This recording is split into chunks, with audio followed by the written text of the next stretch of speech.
This is a working game of Snake in Minecraft. Yeah, that game we used to play in middle school, I built it in hardcore mode. So how did someone like me who is terrible at Redstone manage to pull this off? Well, to understand that, we have to go all the way back to the very beginning.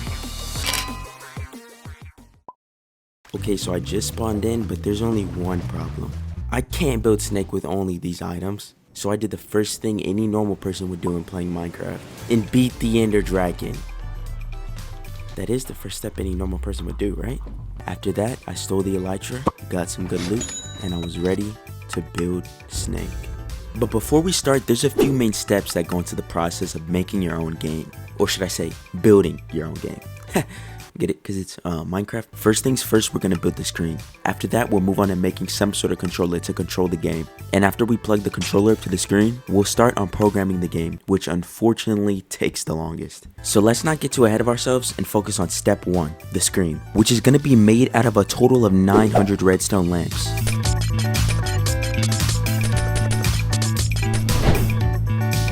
Okay, so I think I have enough glowstone now, so let's work on getting the redstone. But instead of mining for it like normally, I'm pretty sure you can trade with villagers to get it. Yeah, it's this guy, he trades emeralds for redstone. The only thing about that though is I don't have any emeralds. So let's get to trading. Okay, there's all my redstone. And this isn't looking like it's gonna be enough. So with the power of editing, this took 2 weeks to get. Because not only did I have to get the glowstone, but I also had to get the wool, the redstone repeaters, the redstone torches, the redstone... Yeah, you get the point. But just look at how much glowstone I've mined. So without any further ado, let's get started on building the screen. So I'm thinking about making the screen 15 by 15 pixels big. And for reference, this is the size of 1 pixel. So if we do the math, in total, that's 225 pixels. Or 900 redstone lamps. Yeah, this is gonna take a long time.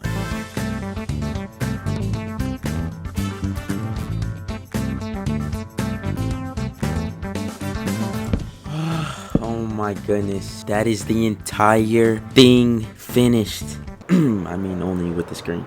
But if the screen is working properly, when I flick this lever, the whole thing should turn on. Okay, something's wrong. Think I got it working this time? The moment of truth. Okay, that's like a 1/10 of the screen. I don't know. Oh, I guess that counts as the full screen. That is the entire display done. But before we continue on with the rest of the build, I want to get some totems. What the heck is that thing? Oh my goodness. Okay, guys, I put my chest plate on. When I put my chest plate on, that's how you know it's time to get serious. Oh, let's go, our first totem. Why is he in my iron farm? Bro, you should not be in there. Goodness gracious, it is a whole brawl in here. How did a rhino get in my iron farm? What the heck is that? I've never seen that animation before. I would appreciate it if you like didn't spawn the Vexes.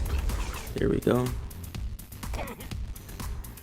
That was all? Well, at least I have discounted trades since I just saved their village from a war. Nope. Turns out every single villager is dead. Nice. Except for this guy and this guy right here. Wait a minute.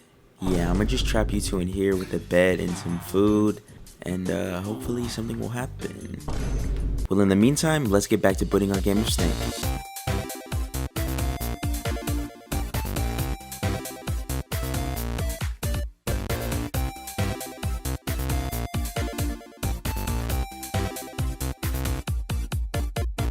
So now that we finished the screen, we can finally work on making our own controller, which I've been pretty excited for because every game ever has its own controller, and my game is just no different. So I think it's only right I make my own controller too. The only problem is I have no idea how to make one.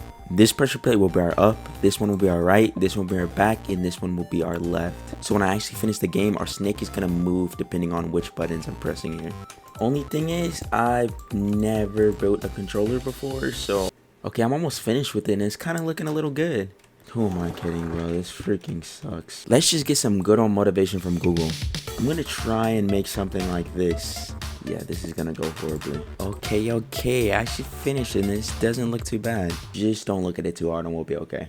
Anyways, if you look really closely, you can see on this controller that there's a select button and there's a start button. And I want to implement this into my controller. This button is going to start the game, and this one is going to be the one to reset the game once you die. But there's only one problem. This controller is currently just a floating platform in the air. So none of this stuff actually does anything. So let's get to building the redstone. Again.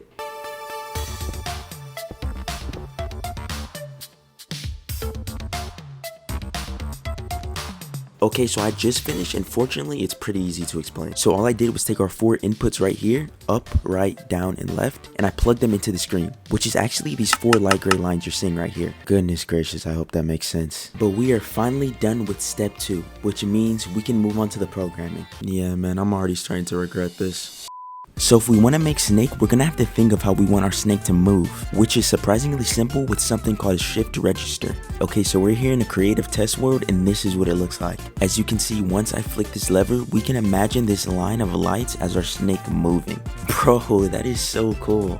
Until you realize that this thing can only move in one direction. If we want this to be like Snake, it needs to be able to move up, right, down, and left. We're going to need a bunch of signal strength memory cells, which essentially, yeah, I think it's just better if I grind this one out with a montage. For this section, we're gonna need a ton of redstone, a ton of wool, and a ton of patience.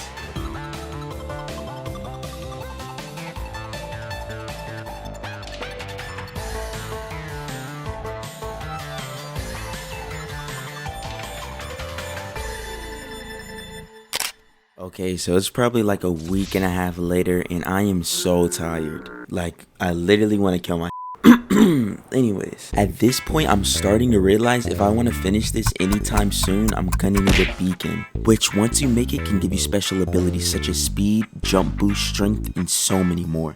But there's only one problem. To get a beacon, you need to kill the Wither, one of the strongest bosses in the game. Yeah, there's no way I'm doing that. Okay, here we go. Oh my gosh, bro. Why won't they give me their head? Just give me head, bro. Let's go. Okay, first head. Second head, bro. This is going so much quicker than I thought. And I'm about to die. Let's go, bro. Final head. I am never coming back to this dangerous place again. And I just realized I forgot the soul sand. Okay, so I'm thinking about spawning this thing underground because I do not want to risk this destroying everything. Also, I brought a few iron golems with me just in case this goes horribly wrong, which, you know, I'm sure it won't. Okay.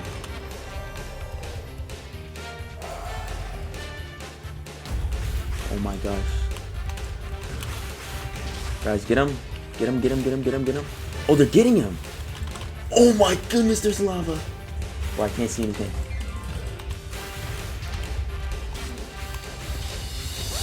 Wait. That was way easier than I thought.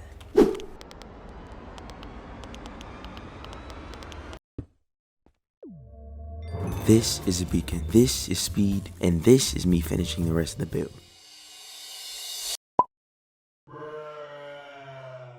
Oh my goodness, I just finished the build. You guys have no idea how many times I almost died making this. Oh shoot. Bro, no! Bro. But it was all worth it in the end because this is gonna be crazy. Okay, I'm gonna click the start button right here. Yo, it's working! Bro, this actually feels just like Snake. Okay, we're gonna eat the apple and see if our snake grows. Bro, it works. This is crazy. Okay, eat another one. Eat another one. Yo. This took so long, but that is Snake in Minecraft.